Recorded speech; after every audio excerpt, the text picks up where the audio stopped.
Responsable sa pagpili, magkaisa magtulungan. Kakayahan mong magpasyang magiging gabay sa pag-asenso ng bansa sa'yo magsisimula.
Gabay para sa tamang pagpili ngayong eleksyon, hatid namin sa inyo itong mga leksyon.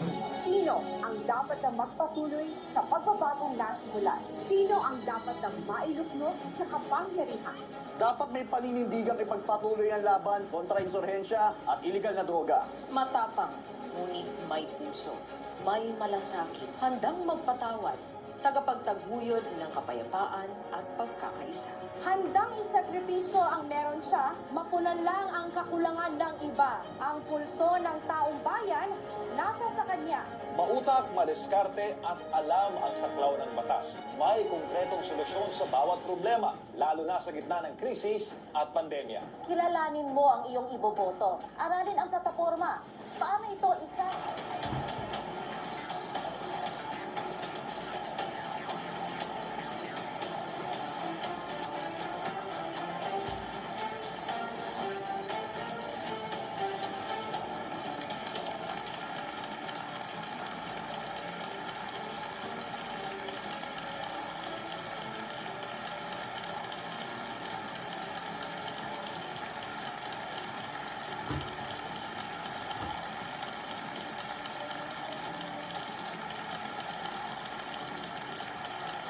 Nagbabalik po tayo sa The Deep Probe, the SMNI Presidential Candidates Interview. And right before the break, the conversation between presidential candidate Senator Marcos and the panelists was spanning several issues, including the geopolitical conflicts and the oil price crisis. Now we will resume the questions from the panels. Magandang gabi po, Senator. Good evening, Rolex. Ang katanungan ko po ay tungkol sa power. Alam niyo po, yung IPIRA, hinati yung bansa natin. Electric Power Reforms Industry Act, IPIRA. Ngayon po, ganito. Recently, ang Malacanang po ay naglabas. Pinirmahan ng Pangulo, Executive Order 164, adding nuclear power to the energy mix. And among others, to study the viability ng BNPP at ang iba pang mga facilities para sa paggamit ng nuclear energy.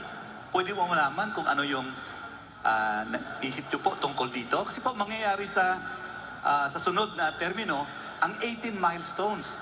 Ito po yung unang hakbang lamang. Marami talagang pinag-uusapan. Energy is hard.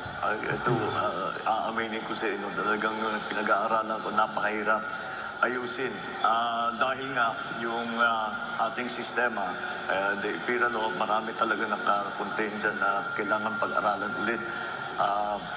Because ang reklamo sa buong bansa, both na consumers lamang at saka yung mga negosyante.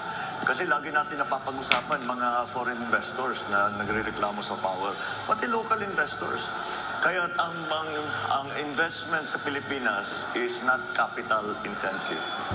Yung mga investment sa Pilipinas short term lang, kuminsan hot money lang pumapasok, pasok-labas lang yan. It doesn't build anything. So that is it is a major problem. At kung titignan natin ang mga projection, sa pangyayari. Ngayon, just as a perfect example, narinig na siguro naman ng lahat, na sinasabi na baka sa eleksyon magkakaroon ng brownout. Kaya dahil nasa gitna na tayo ng summer, ng tag-araw. Kaya yan ang maliwanag na maliwanag, kulang na talaga ang power supply doon sa ating requirements. At saka, yung idadagdag pa dapat natin para makapag-industrialize tayo ng mabuti. Kaya it's something that has to be attended to. In other words, kailangan natin lahat. Kailangan natin lahat ng makuha natin na power sources para mabigyan tayo ng mas mura at mas malawak at mas reliable na power supply. Ngayon, maaari nating i-expand yung ating hydro, i-expand natin yung ating geothermal, but there's a very simple idea when it comes to the energy sector. It's something called the base load. The base load is the load that never goes away. It's the demand that never goes away.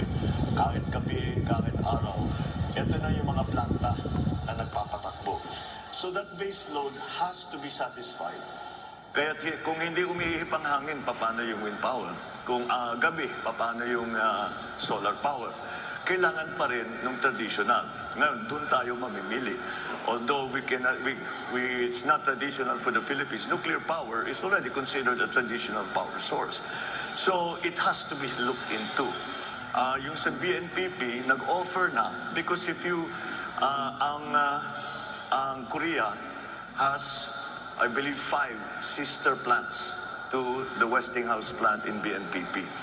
And they have offered, I always say it's ironic that the names of their plants are Core 1, Core 2, Core 3, Core 4, Core 5. Pero hindi tayo nagkaroon kahit isa. But they have offered to come with their technical people, and they have offered to come to give us an idea. Pwede pa ba ito? Because kahit pa paano, the BNPP, the Bataan Nuclear Power Plant, was supposed to go online with 650 megawatts in 1986. That's a long time ago. Marami ng bagong technologies, marami ng bagong requirements. So we'll see. We have to. I think we should be open to our Korean friends to come and to tell us if this is still viable or you have to do something else. When it comes to nuclear power as an idea, well, let's just follow the science. Because dito naging political sa Pilipinas. It's also political in other places. But in our particular case, the reason we have no nuclear power plant at all is pure politics.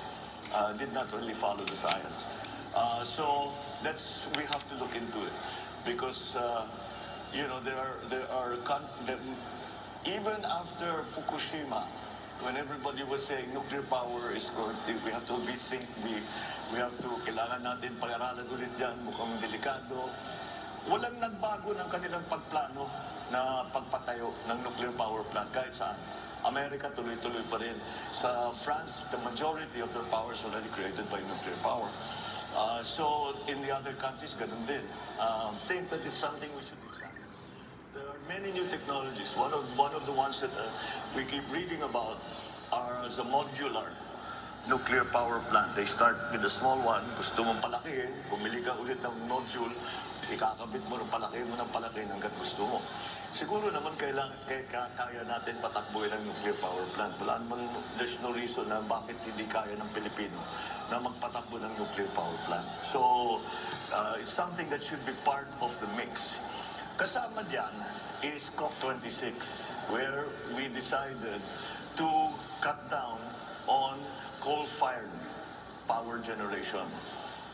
And what happened, nagtaasan ng presyo kasi walang kapalit sa renewable. Ibig sabihin, yung mix ng renewable at saka traditional, kailangan talaga natin, we have to decide once and for all, what is the mix that is good for the Philippines. I think it's not going to be a static point. I think as years go on, and we develop renewables, we develop other sources of power, that mix is going to slowly shift towards renewables, hopefully. Because that's what we want, because of climate change. But nonetheless, that mix is still something that's up in the air that we haven't really determine what is proper and appropriate for the Philippine setting. But to make a short answer to your question, is that lahat kailangan natin.